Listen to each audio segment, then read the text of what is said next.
Добрий день, я вітаю. Hello everyone, I'm Olga Tomanova and it's a pleasure to welcome you to Ukrinform Media Center today. This is the 11th year of war, 830 years since the full-fledged invasion of the Russian aggressor to our land, and we have invited you today to discuss a very difficult topic for our society, namely the captivity 2 years from now, and how to save the Ukrainian soldiers and take them out of the Russian captivity. Today with us is Mariia Alieksieievych, wife of a twice wounded defender of Mariupol, who works in NGO Olenivka Community. Also with us today, Hanna Lobova, wife of a twice wounded defender of Mariupol, another representative of Olenivka Community NGO. Tetiana Katrychenko, Media Initiative for Human Rights, and Andrii Yakovlev, Media Initiative for Human Rights. On May the 5th, yesterday, we have celebrated the 10th anniversary since Azov was established, and unfortunately it coincides with the 2 years date when a lot of our soldiers, boys and girls, stay in captivity. So Hanna probably will start with you. What's the situation today? What do we know? Are there any news from them? And if we do know, then what's the state right now of our defenders, boys and girls? Well, hello, I am Hanna Lobova, the wife of a very gravely wounded defender of Mariupol in Olenivka, but on June the 17th there will be 2 years of honorable captivity for him. And today we decided to discuss the point that for 1 year now, not a single Azov regiment soldier has been exchanged. So until then, 807 Ukrainian soldiers have been exchanged, but there is none Azov soldier among them for the last year. And the big question is why. We have met with the Ombudsman for Human Rights, with his staff on numerous occasions, with the coordination headquarters executives, with the President Office Chief, but there's still no answer to our main question. Well, we know that this is the position of the Russian Federation. Well, that's not the response that could suit us any longer. A couple of days ago, I gave an interview. They asked me a question, quite an important one, and I would like to respond to it here today as well. Did the state do a lot and enough to liberate all of the Azovstal defenders who are in captivity now? Well, we, their families, don't know the exact steps what the state did or is doing, because this whole process is walled off from the relatives. All we know, at hearing it at the meetings, that the position of the Russian Federation not to free them. So I cannot give the clear answer yes or no to that question. But if we go back to the events of June the 16th, 2023, and we remember the news on United Marathon 24, there Hanna Mahler, the president of Ukraine, promised that our relatives would be evacuated and that then they will be exchanged, and that there are countries that would guarantee that their lives would be saved and that they will be exchanged later, and that there is the UN and that the Red Cross knows about this, and that's what the government officials claimed. And based on those promises, I can say no, the government didn't meet their promises in respect to all of the military defenders of Azovstal who were leaving that plant. Another issue is that relatives often enough are being told, you can see in social media or responses from the government authorities, including the consultants of the coordination headquarters. What do you know what do you want then? That all of them should die there? Well, I'd like us to go back to the beginning of the full-fledged invasion. Mariupol has not been fully encircled since the very first days of the full-fledged invasion. The military could have easily left the city. Who is responsible that they had to stay in the city, had to carry on with the order to defend the country? I don't know the name of that person who gave that order. There was a way out, but then it's clear the soldiers are keeping the unreally tough assault. They are not giving up. They continue doing their duties. The fact that their only salvation would be captivity, and then third countries helping to exchange for them. Well, of course, there's a very sad date, one of the sad dates in the defense of Mariupol, the night from the 14th to 15th of April 2022. That was, and Russian news hasn't covered this. There was a huge infiltration from the right bank to Azovstal, and the column of our military troops has been shot from close distance, and we had colossal casualties. The relatives knew about this, the military personnel in Mariupol knew about this, but the rest of Ukraine didn't know that. Didn't they want to live? Of course they wanted to live. And if they believe that the captivity is to be saved, well, then they would have made this decision much earlier. Then we need to keep repeating that they have been carrying out the orders of the top brass. And of course, the way of getting the troops out of Azovstal, that whole process is shrouded in secrecy. We don't know who is agreeing with whom about what. What we know is the information that was shared with the military people. 3 or 4 months of captivity with normal conditions. 3 to 4 months. In 10 days' time, we'll have 2 years now. I am extremely grateful to former Azovstal defenders who have been freed and who, in their interviews, tell exactly who gave this order, that it stated this term of 3 to 4 months. And in one of the recent interviews, the question was asked, was it the correct decision to for the defenders to give up and not to continue fighting? And he said, no, for me, the captivity was 4 months. That was saving my life. For the others, captivity was also saving lives. But what about those of my brothers in arms who are still there? I'm grateful to a sailor who, despite his difficult rehabilitation, comes to meetings and urges to save all of the captives. A couple of days ago, Barak 200 Alive, that's the documentary of 200 prisoners who survived in that barrack, and the sailor said in Russian, don't forget the boys. When the tragedy happened, everybody was shouting, the whole Ukraine is Azov, but now it's not the case. Don't forget those who died. Don't forget those who are in captivity, because it's thanks to them that the whole of Ukraine survived. And I subscribe to each and every word of this, because my family has been touched by the tragedy of Mariupol, and then in Olenivka. It's a personal pain of mine that I still feel. And unfortunately, there are certain issues where the country, the government authorities could be fighting, for instance, the day of commemoration of soldiers who were killed in Olenivka.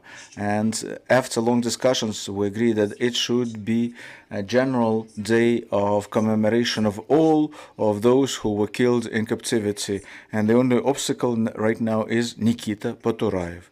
It shouldn't be like that. If you held such high positions, well, at least listen to what the military personnel are saying, or those who know what's happening at the front lines. Time is changing all of us, and when they say the households need support, well, I don't know who needs the help.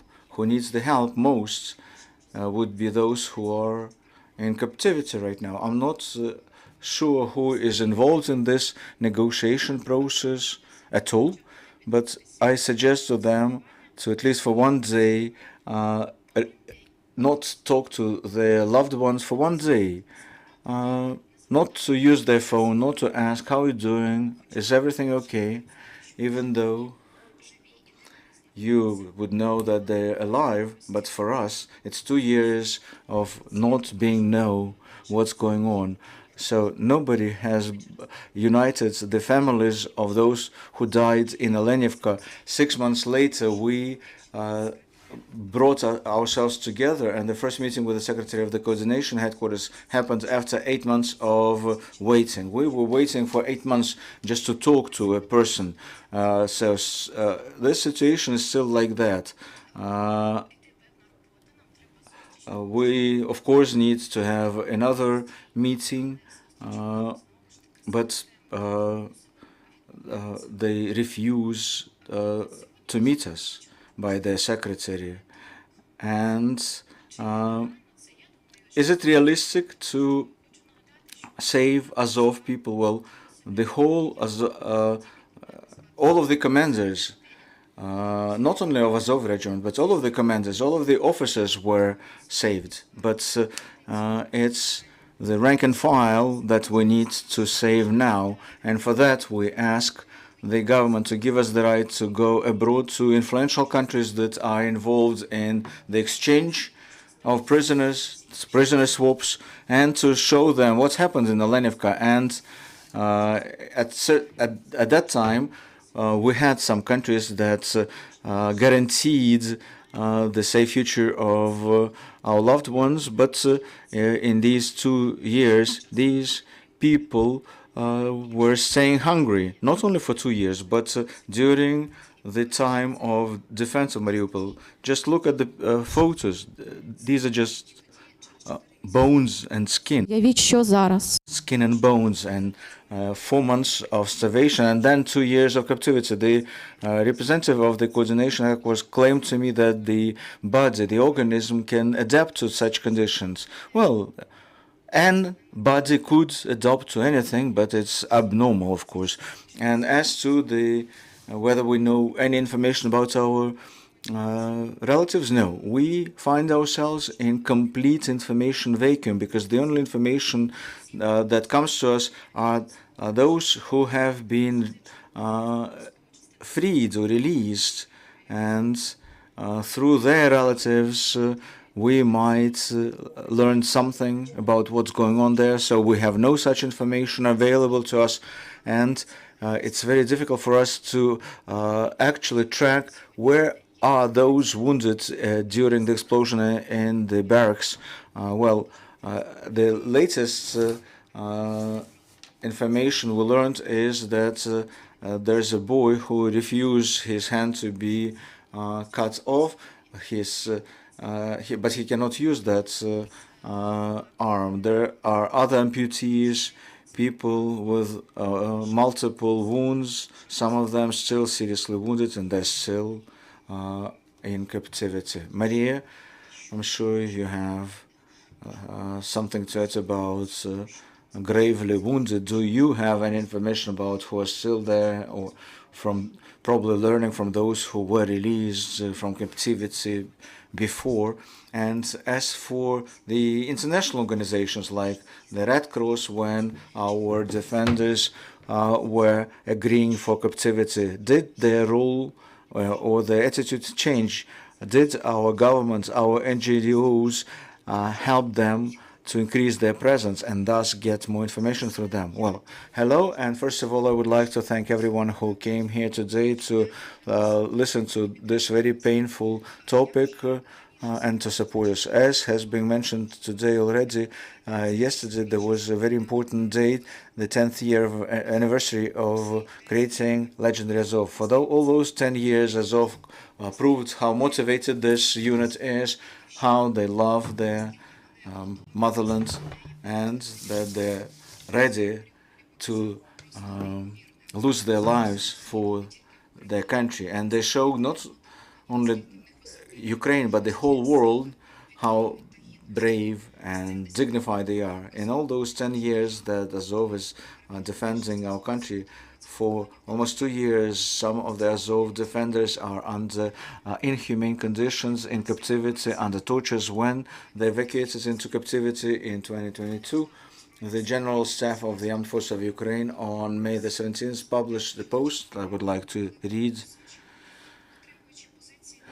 Defending Azovstal, they disallowed the enemy to allow 17 battalion tactical groups, about 20,000 personnel, to other front, and thus they disallowed Zaporizhia to be captured, and getting the enemy all the way to Dnipropetrovsk and Zaporizhia borders, and freezing the enemy forces around Mariupol allowed us to create defense fortifications, which our defenders are still defending now. We received critically important time to form reserves, to regroup our forces, and to receive support from partner countries. After such statements, I would like to ask, is it fair that all of the defenders of Mariupol, not only Azov soldiers, are still in captivity? They gave enough time for Ukraine in the first months of the full-fledged invasion. They performed heroics in Mariupol for all of us to be able to stay alive and to be able to fight the enemy back. When before the September the 21st, 2022, the first exchange, everybody was talking about Azovstal defenders, because when they made statements that this is a vacation into captivity, the authorities and the officials claimed that this is special operation to save lives, and until the last defender comes back to the controlled territory, this operation is continued ongoing. So 2 years since then, nobody was talking about those defenders in the government institutions, because if you remember, May 22 through September 22, that's when the journalists kept asking the president, Andrii, office of the president, all of the government authorities, what are the whereabouts of the Azov defenders? Can we get in touch with them? Do we know anything about them? But let me remind you that the predominant majority of Azov defenders, Azovstal defenders, are still in captivity. And unfortunately, after the terrorist act in Olenivka, we, the families of people who suffered and got injured there, and learned nothing afterwards. I've seen some videos, but I haven't seen my husband since September 2022, when I seen him for 50 seconds at Russian publics, and that's it. Since then, no information has been given to the families of the prisoners of war. Does the government make enough effort to bring them back home? I believe, as of today, no. That's the bitter truth. We, the families, are being constantly ignored by the state. And let me tell about the meeting with Andrii and Kirill Budanov, which happened January the 4th, 2024. We publicly mentioned this meeting, but we haven't mentioned all of the details, of course. At this meeting, it was stated by us that we need the government's help, the assistance from the state of Ukraine to bring them back home, to go, for us to go abroad, to visit those countries who are involved in the prisoner swaps, who can use some leverage against Russia to bring them back home. And Andrii Yermak said, when it's possible, we will be involved in such visits. 4 months later, nobody has got in touch with us yet. Also, we spent lots of time at that meeting to the details around the terms and conditions of release, who was the guarantors, who agreed with whom. And Kirill Budanov said that we don't know everything, we don't know a lot, and you would not be ready to hear the truth. We unanimously said, of course we want to hear that. Give us this. It's a special meeting from Kirill Budanov and Andrii Yermak, and they said, yeah, of course, we will do the meeting with you, but off the record. But since then, nobody contacted us. Also, at that meeting, Andrii Yermak told us that we don't fully understand how tough it is to exchange the prisoners of war, and that the coordination headquarters would not refuse us if one of our representatives will try to get involved in this process from A to Z, from negotiations to the actual prisoner swap. We thought about this. We have selected a person who is ready to do that. We got in touch with the coordination headquarters, and they told us no. They told us it's impossible, that we can be invited only when the actual exchange happens, and that we can talk to them in the hospital, but that's not what we agreed before. So the big question is why the representatives of the coordination headquarters are refusing us. But at that meeting with Andrii Yermak, they have not refused his offer to do it this way. Боку повторно звернулися до Офісу президента із запитом для того. We have requested from the Office of the President to conduct the same format of the meeting as we had in January 2024 to discuss the current status quo, because nothing has been resolved so far.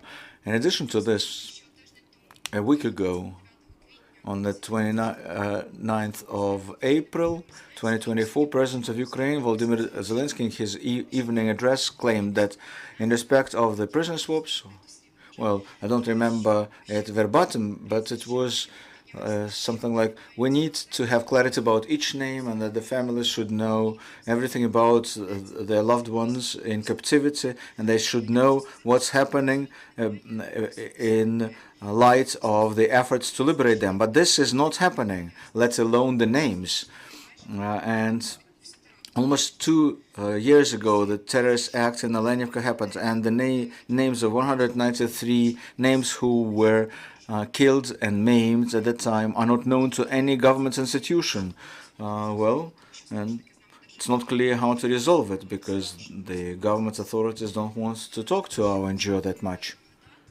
We'd also like to remind you who agreed about the release from Azovstal: the President of Ukraine, the Office of the President. The President, in his interview on May the 21st, 2022, said that Turkey, Israel, Switzerland, and France leaders were involved in getting our defenders out of Azovstal, and that UN and Red Cross were involved as well. In order to save the Mariupol defenders, I believe we need to get in touch with those countries, and it should not be done at the level of us, family members. Of course, we would never be allowed any high-profile meetings. We need the support of the Office of the President, the Ministry of Foreign Affairs, President of Ukraine, all of the government institutions who are ready to get involved in this. We need the assistance to tell the whole world about the fact that Russia is a cruel enemy that constantly kills the prisoners of war, and that something like Olenivka could happen again, and that the whole world should unite to save our defenders.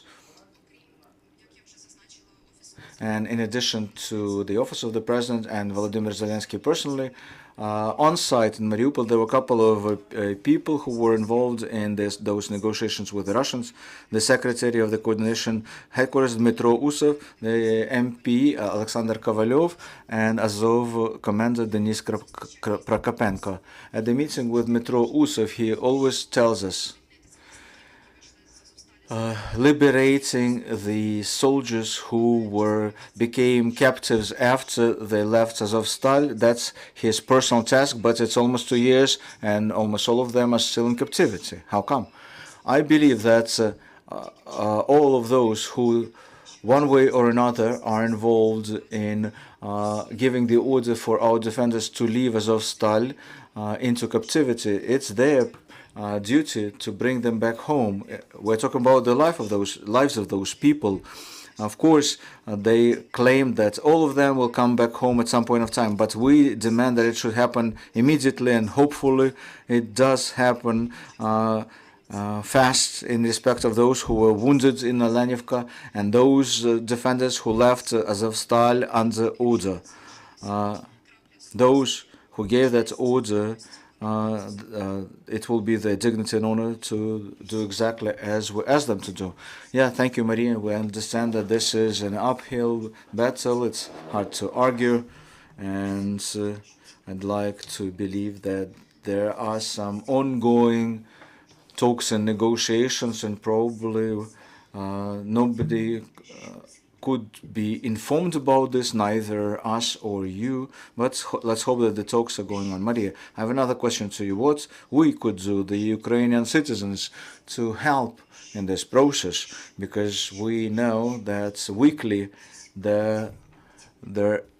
we conduct the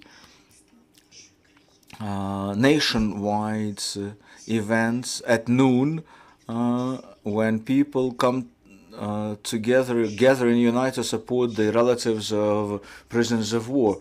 What else we as the society could do in this respect? Well, the Ukrainian society is doing a lot for the prisoners of war to be remembered, and those events are extremely important because it unites people around this topic, namely huge Mariupol defenders, especially from Azov Regiment, are still in captivity. And in order to bring them back home, unfortunately, this support is not enough. Like I stated before, we need the support from the government, from the authorities. For 2 years, we're trying to do something here inside of Ukraine. We try to remind about them, interviews, briefings, events, happenings, but it's not enough, as we can see. We need to travel to the countries that, according to Volodymyr Zelensky, were involved in the negotiations for release, to ask them again to help those people to bring them back home this time. And finally, to address with pleas to the countries who were involved before: Turkey, Saudi Arabia, United Arab Emirates, because they have been involved in those prisoner swaps before, but we don't know who they were swapping for. Well, we need to ask for the wounded, first of all, the Azov Regiment soldiers, and those who left Azovstal under direct order. And I also believe that it's the job of the country to involve as many third parties as possible to save the Azovstal defenders, because we still don't know how much strength they have left, how much time they can wait until they are exchanged. Tetiana, the question to you is, well, activists, proactive citizens, all the caring people, we recognize how loaded with pain is this topic, but we should also recognize that it's all about this criminal authority in Kremlin. So what else could we do to force them bring our defenders back home? Well, our media initiative is studying the status of all of our prisoners of war before the full-fledged invasion and afterwards. And it's my pleasure to be here today because our team deals with Olenivka, with Azov, with prisoners of war all that time. But sometimes when I listen to the girls, I think about myself. It's almost as if I should step in and respond in place of the government institutions and authorities.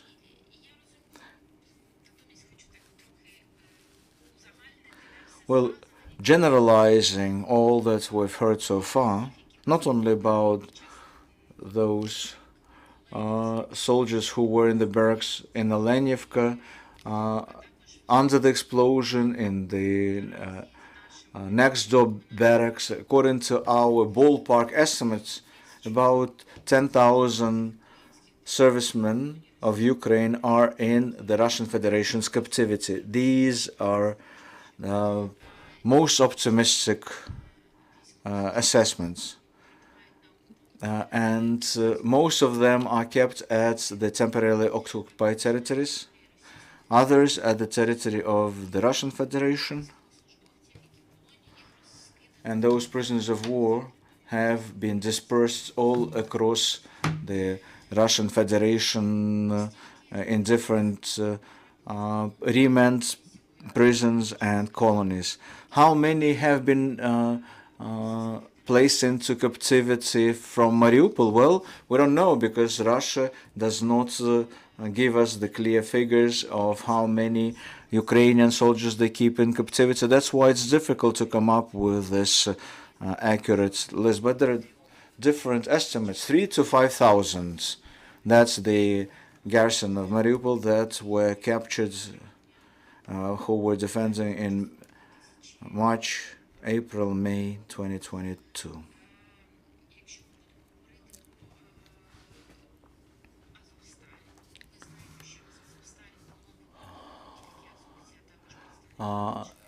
The defenders of Azovstal included not only Azov Regiment, but border guards, the National Guards, soldiers, Marines of the 36th Brigade that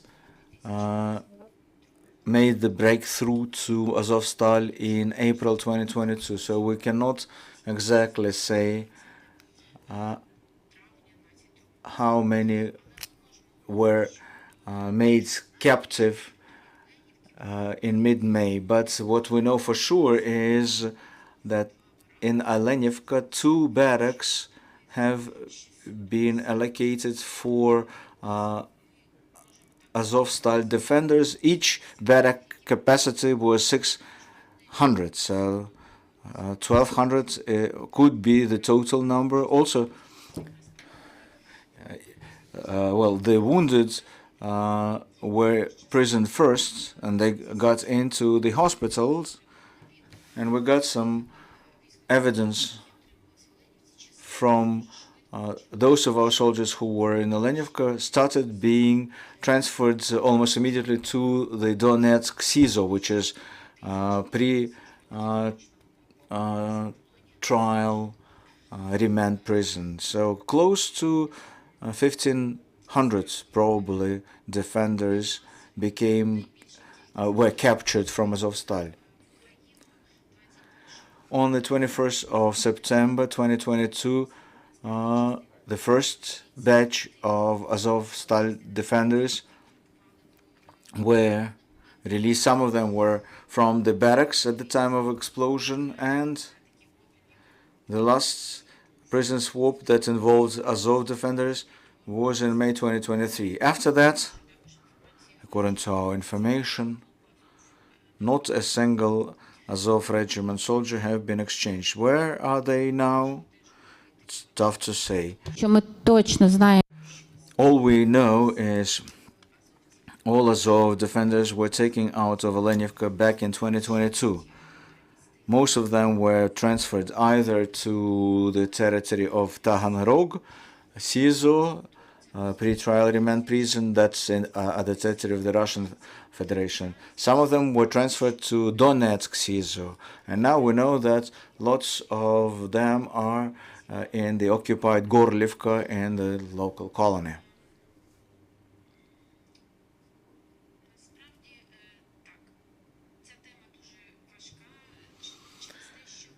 It's a very difficult topic indeed.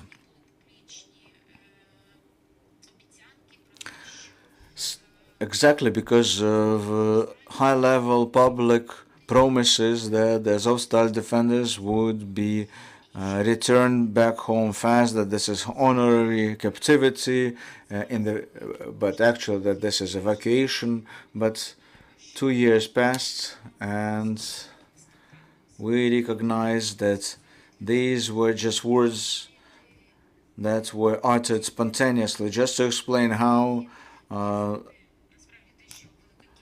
this happened.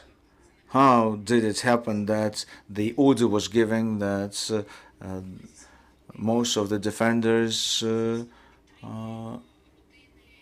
were captured? Our NGO supports the families of prisoners of war, especially those from Barrack 200, as it was known. 200 is because initially 200 people were transferred there, then some of them were taken out, and at the time of explosion there were 193 there. Well, observing this process inside out and sometimes from the outside, because we talk a lot to the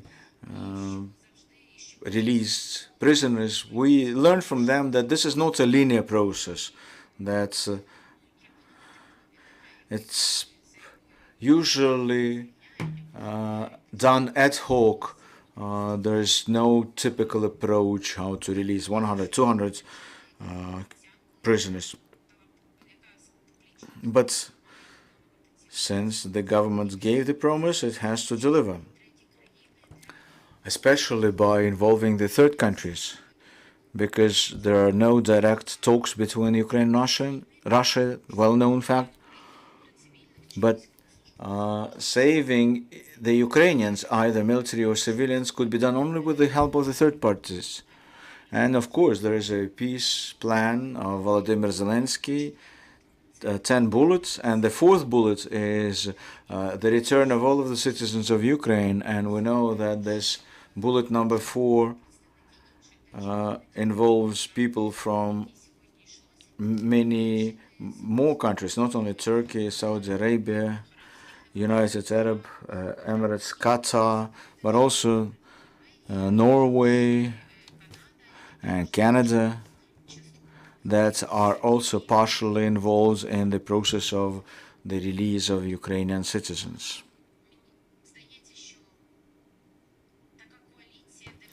And one would think that such a strong coalition of countries could help Ukraine, all of the Azovstal defenders and Azov Regiment soldiers, and those who survived the explosion in the Olenivka in July 2022.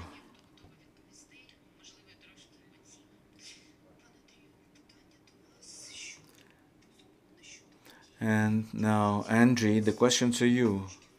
In respect of the events that happened in Olenivka, what's the status of the investigation?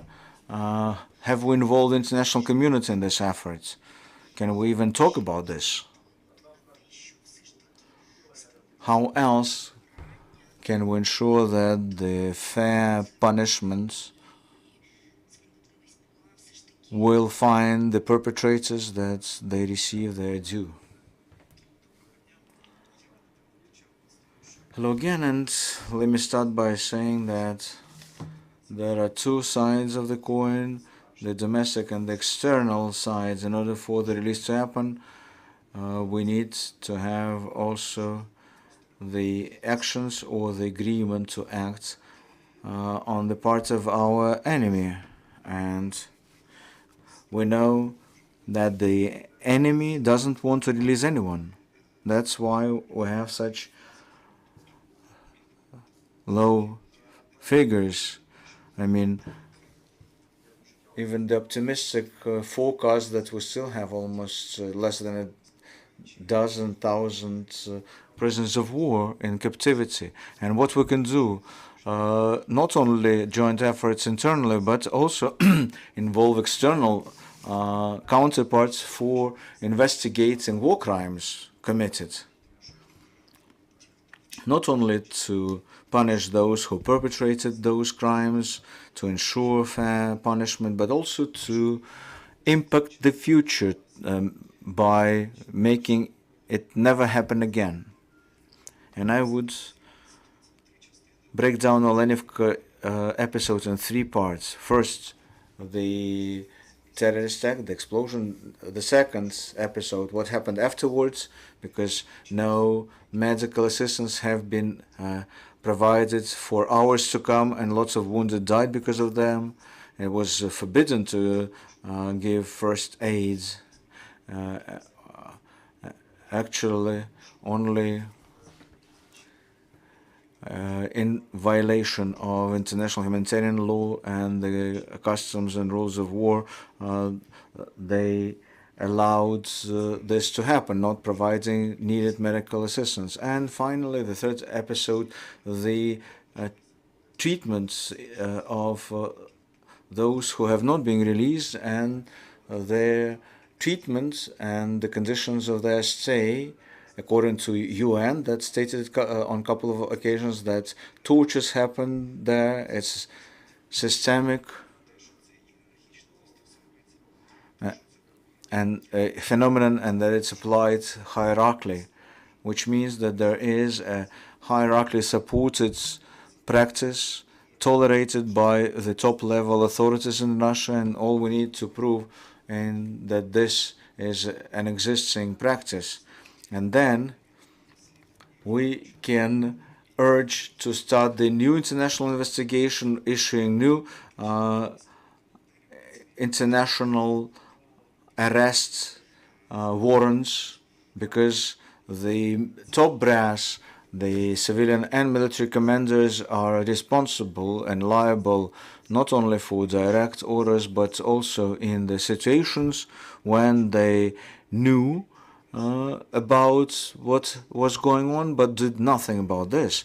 And after the reports from the United Nations, when the international experts were not allowed access to the CSOR, and this denial could happen only from higher-ups, which actually only proves that they also are responsible for this tragedy. So if we legally prove and then present this case at the international arena, it might result in the improvement of the current state of the prisoners of war. Of course, it would be great if we can release them overnight, but unfortunately they're still there, and our job is to improve their conditions of stay. Even if we cannot bring them back home right now, we can at least say that their conditions are better, that there are no instances of tortures, and it could be done, because when prisoners of war are in the prison, they have all the same rights. Only the right for freedom is taken away from them.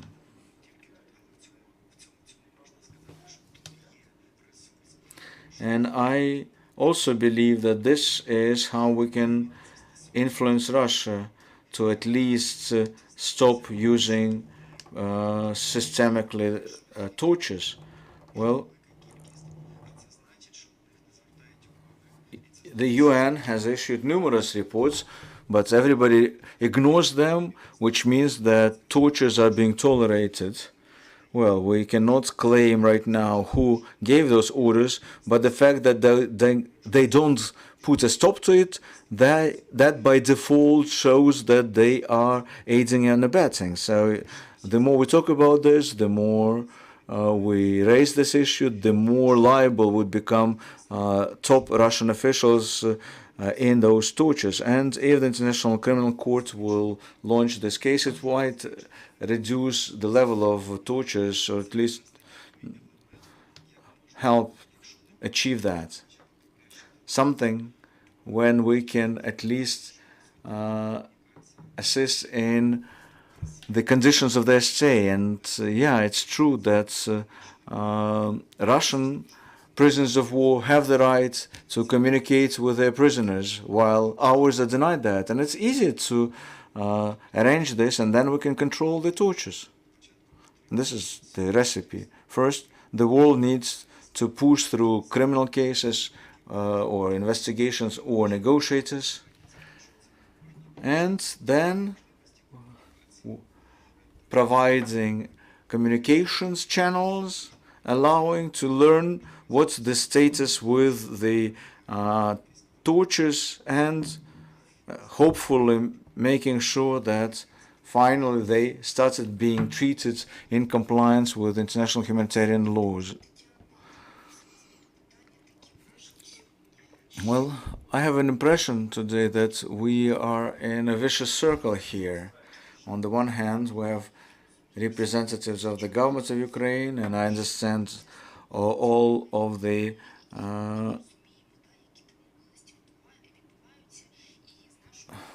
well, we don't know who's involved in those talks and negotiations.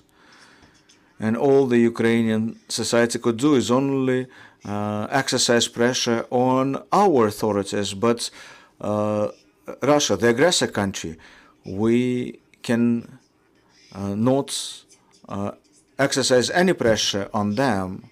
And all is left are those partners of ours, third countries, third parties that could exercise such pressure on the aggressor country. So how could we speed it up? How to make sure that these countries, third countries, are involved?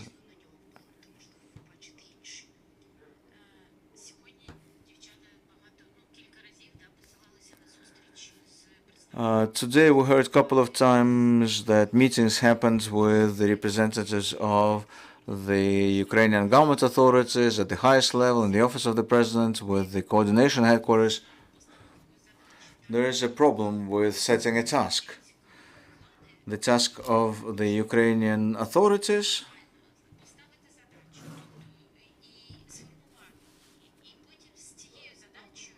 is to shape the objective and bring it to the international partners and tell them, we need your help, because we cannot handle it on our own. So we have this plan, and this plan. We don't know which one could work out.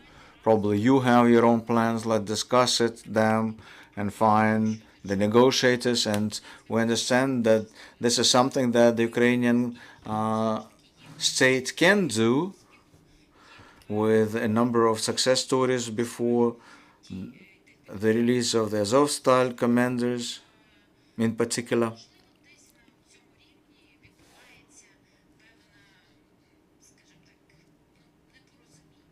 That's where certain misunderstanding might be happening, right? On the other hand, we also recognize that this is an ongoing war here in Ukraine, which causes a number of parallel challenges that the country at large should deal with.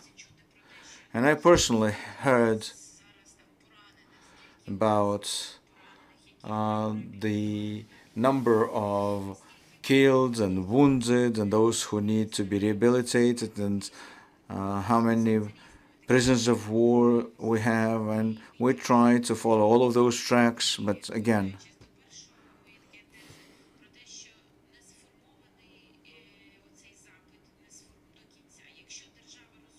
there's still no clear objective formulated by the governments. If they treat it as something that, if not could be done, if not overnight, but tomorrow, the day after tomorrow, and they find a pool of those who would constantly be working on this. So that's probably the recipe that I can follow.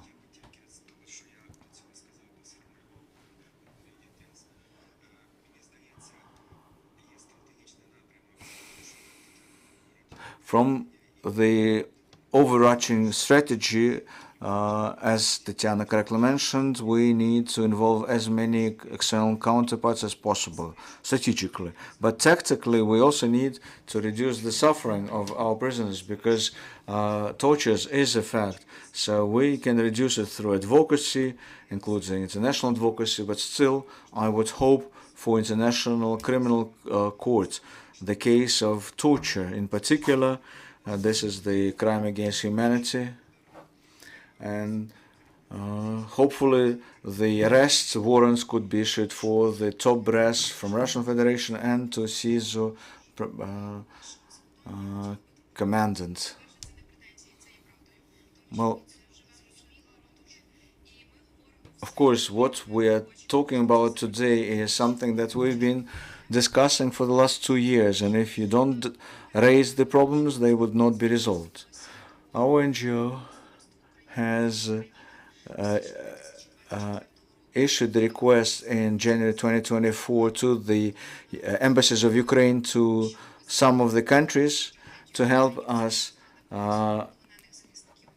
raise awareness about Olenivka tragedy and Azovstal defenders in captivity, so that they can talk to the authorities of those countries where they're working as diplomats,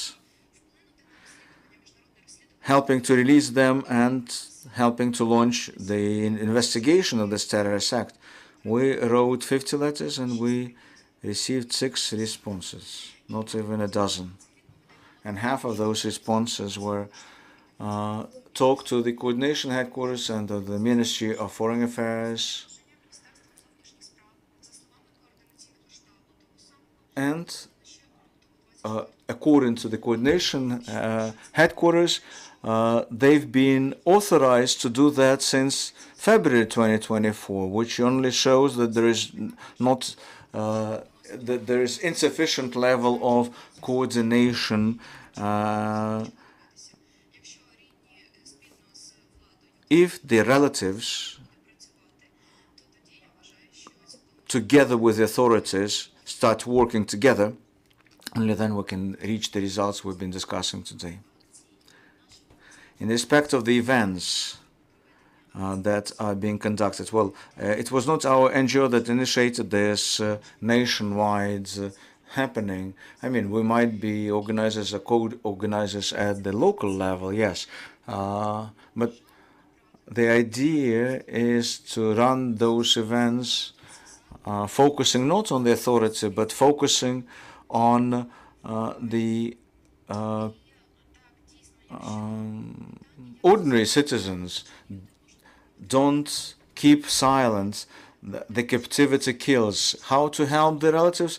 Keep talking about the prisoners of war. If you start talking about them, you'll start thinking about them. How are they doing? Where they are? What are they eating? Just imagine, at any minute now, we can go and drink water. They have no such opportunity. They are limited in everything, in simple communication. Well, summing up, I would like to urge the people who are responsible for this exchange. Starting from January 2024, the exchanges, prisoner swaps, have been relaunched, and within an hour you can see the list of those prisoners. And this year we've seen not only the names, but it was also written deserter. Just imagine how the families read it about the people who were ordered to stop fighting. They were bombed in captivity, and now they're called deserters. Well, of course, the investigation will show exactly what happened, but first, please bring back the notion of fairness, and the promises need to be met. Thank you. And it's true, this is the pain that we all need to somehow figure out how to deal with it and how to resolve it. Hopefully, after this meeting, all of us would think more what else could be done by us to help our defenders to come back home. Colleagues, back to you. Asepchuk from Fakty newspaper.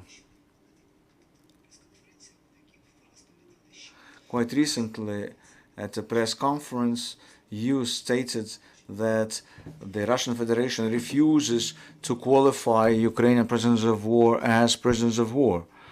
And at that time, Bogdan Slobodyan, the former prisoner, was present there, and he said all of them were qualified as persons who prevent the special military operation. Well, the prevention of military operation, is it a criminal charge by their laws? Do they have the right to keep our prisoners imprisoned? Well, good question indeed.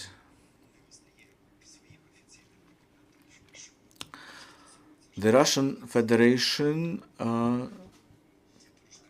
is not following Geneva Convention, and all they claim they're doing, they are holding people for preventing the military, special military operation, which puts those people in a legal vacuum because the international law is based on the facts. It doesn't matter what they think about it. It's important how it's being qualified. So is it a crime or not?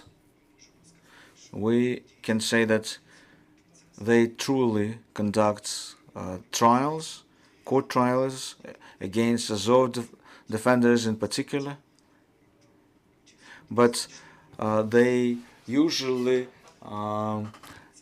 state that the court trial is against terrorists or those who were involved in terrorist group.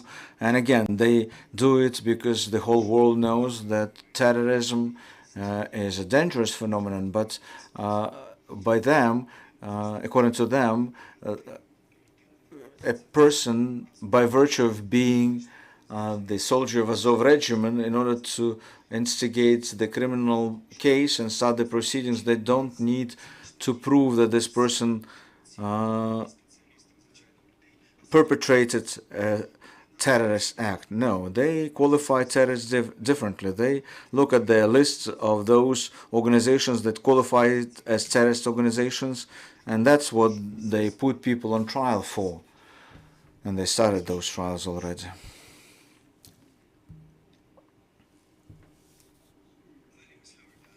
Army veteran, and my prayers are with your loved ones. I pray for their release as soon as possible. I'm wondering if the International Red Cross could be urged to do a welfare check, and are there any celebrities who are championing the plight of these prisoners? Sometimes celebrities can raise more awareness internationally.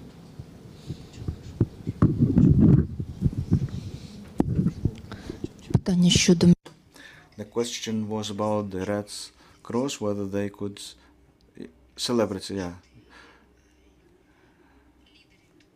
Yeah, the opinion leaders.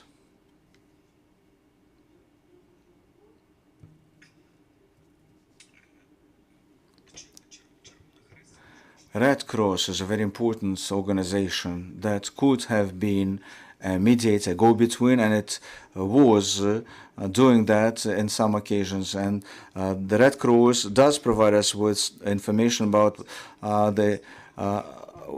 what happens with the prisoners of war, because all the Russians are doing, they should register all the prisoners of war and communicate this to the relatives. And the Red Cross is involved in this, but they're not doing this personally on site. They're not visiting the sites of detention, and we don't have proof of that, at least. But the Ministry of Defense of the Russian Federation gives them the list of those whom the Russians qualified as prisoners of war. Could we somehow let the Red Cross increase their efforts? Yeah, of course, but there are a couple of issues here. Well, this organization follows its own policy by not sharing the information about what they're doing, and they're saying we're not communicating what we achieved and what we haven't achieved.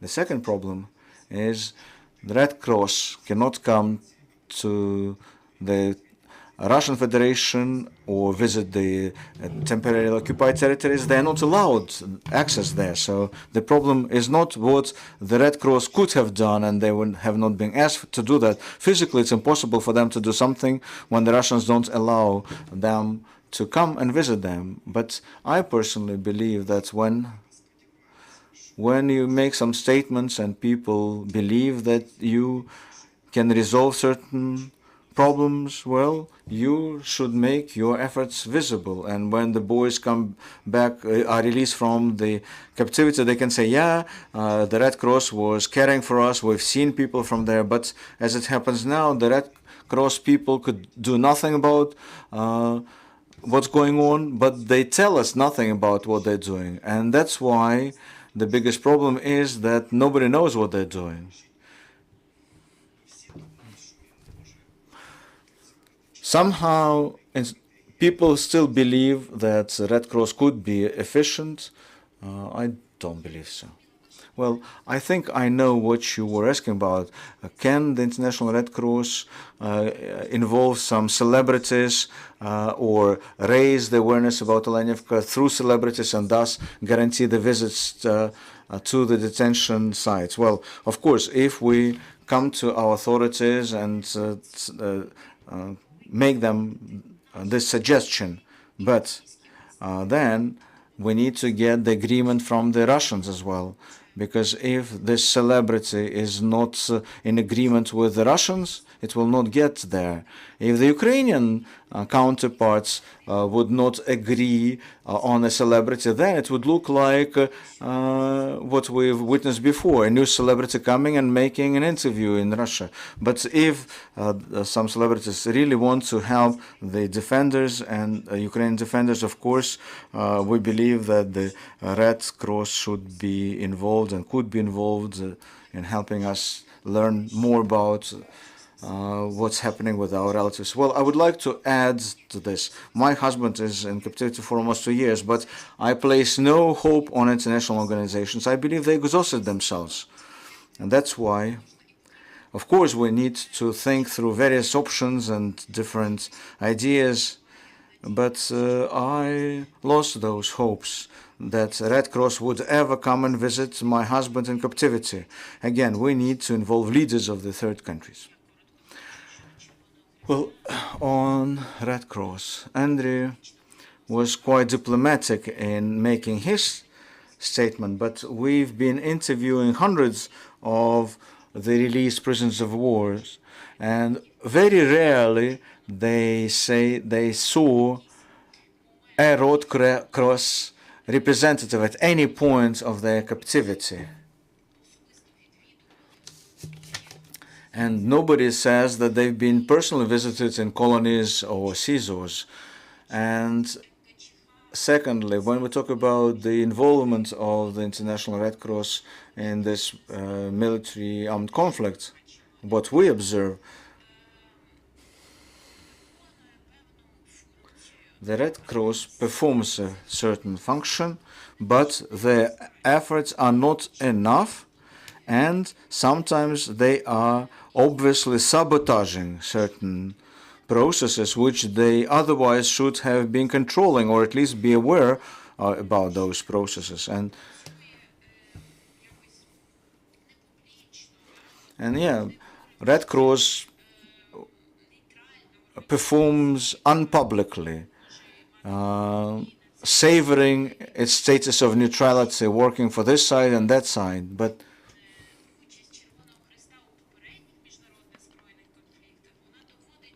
if we look at the previous track record of the Red Cross involvement in military conflicts, well, they are not being involved virtually in this conflict compared to the involvement in previous ones. And when we raise it with the Red Cross people, look, you can come to the colony, people are dying there, they bring the corpses of the Ukrainian soldiers, and so they've been in a colony, and then the family receives a black plastic bag. So what happened to that prisoner of war in that colony? Was he killed? Did he die from some disease or wounds? Again, the remains come in such poor status that it's impossible to conduct any expertise. And the Red Cross people tell us, we have a mandate and we can do only this, and that. But what you're asking us is something that we might consider visiting the prisoners of war, but there are many more refugees than prisoners of war. There are many more internally displaced persons than prisoners of war. We bring humanitarian aid to all those civilians and to the Russian prisoners of war. And if we make the statement that the Russian Federation doesn't allow us to get access to the colonies, Red Cross people tell us, then the Russian Federation will prevent us and stop us from doing great work in helping other Ukrainians and other citizens of Russian Federation. So they are not even hiding the fact that they cannot even say out loud, and they don't want to make this statement, and thus they no longer stay quite neutral, because if they stay neutral, then they would say, yeah, for straight 2 years they do not allow us access to this colony, and we have numerous evidence that people die there. They are not allowing us to see gravely wounded. So speaking about the involvement of the Red Cross, we need to claim that, unfortunately, they are not delivering as good a work as they did in Bosnia, for instance, when the Red Cross was involved in negotiations and the exchange of the lists for prison swaps. They're not working in this capacity now. While how to involve the celebrities? Well, I don't believe we can involve celebrities through a Red Cross because of their neutral status. But of course, the Ukrainian authorities should be involving celebrities, especially in carrying out this bullet 4 of peace plan. And my last question is about the fact that we heard that for the whole straight year, not a single Azov Regiment soldier has been released. What's the rationale behind this decision? Is it because of all the brainwashing that happened in Russia in respect to Azov Regiment, and that's why they cannot allow those soldiers to be released? Well, like I said, before the exchange happens, we know nothing about the negotiations. The Russians obviously don't want to release them, but they still give some answer back, right? And again, we come to the meetings not just to sit in front of one another and argue, but we want to learn what's being offered by them and why they refused, how they justified what was offered, because we as families are not being idle. We constantly keep thinking about various models of release, and some of the Azov Regiment soldiers have been released already. So in order to try and repeat it, we need to learn what's the price of their freedom. If the commanders and officers were released, but the ordinary soldiers, the rank and file on the battlefield, it's much easier to substitute those, but the most valuable assets, the officers, they have been already released. That's why I have no clear answer to this question. At the meeting with Andrii Yermak and Kirill Budanov, we raised the issue of quite notorious and ill-famous collaborants. Why shouldn't we repeat the Medvedchuk case back in 2022? And Andrii Yermak said that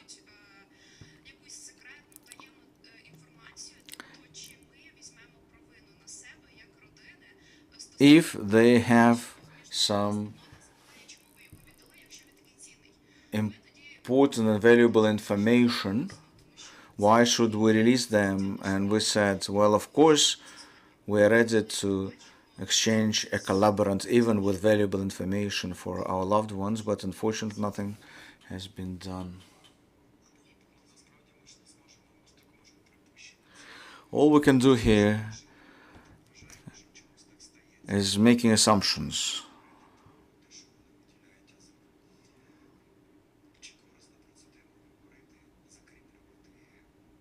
They do treat Azov uniquely, but do we need to elaborate on this topic so that they would keep not releasing them? Because our job is for them to start releasing them. Hopefully, we raise very important issues here, and of course we wish strength and courage for the prisoners of war to persevere and to stay alive, and we would like to thank everyone who is involved in liberating our defenders, and I would like to thank and urge everyone to keep doing everything to release our prisoners of war, hopefully through the all for all formula. Thank you for this session. Stay with us. We'll work together for our victory, and glory to Ukraine.